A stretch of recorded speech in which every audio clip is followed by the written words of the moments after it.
এখন চলে আসলাম আমাদের রান্না করে। আমি আজকে বউখুদ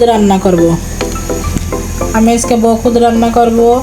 এখানে পেঁয়াজ নিয়েছি, রসুন, শুকনো মরিচ আর কাঁচা মরিচ। এখন আমি চুলার পর চলে যাব। চলে আসলাম। এখন দেব তেল। আমি সয়াবিন তেল দিয়েছি। আমি এখন 3টে তেজপাতা দিয়ে নিলাম। এখন আমি আগে রসুন দিয়ে নেব, মশলা আর শুকনো মরিচ দিয়ে নেব।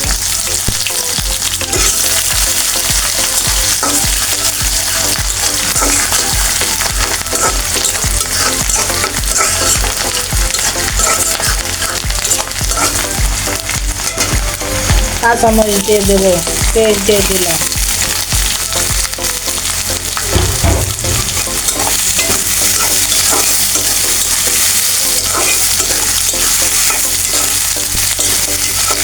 স্বাদ অনুযায়ী লবণ দিয়ে নেব।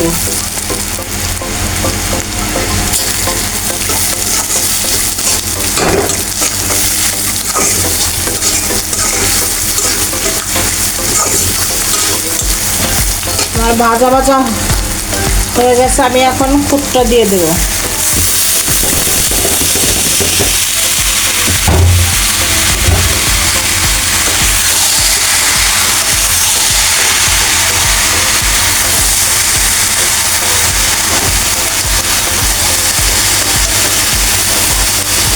আমি অনেকক্ষণ এটা ভাজা করে দেবো, তারপরে পানি দিয়ে দেবো।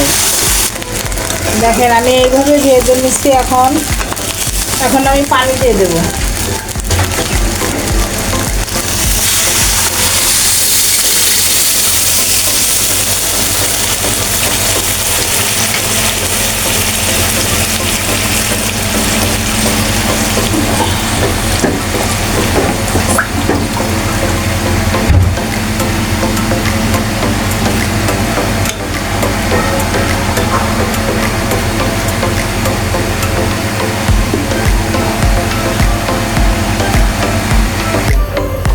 আমার খুদটা এখন হয়ে গেছে। এই দেখেন কত সুন্দর হয়েছে আমার খুদ রান্না করা।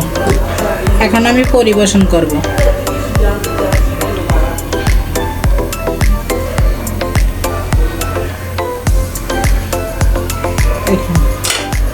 আমি এভাবে পরিবেশন করে নিয়েছি। আমি এখন মরিচটা ভেজে নিয়েছিলাম। মরিচটা ভেজে নিয়ে এখন এটা কাঁচা রসুন দিয়ে ভালো করে, কাঁচা রসুন, কাঁচা পেঁয়াজ এটা দিয়ে আমি সুন্দর করে এটা মাখিয়ে নেব। এখানে আমি সর্ষের তেল দিয়ে দিলাম।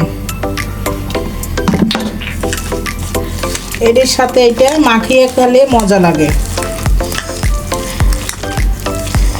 এই দেখেন কত সুন্দর করে আমি একটা মশলা বানিয়ে নিলাম।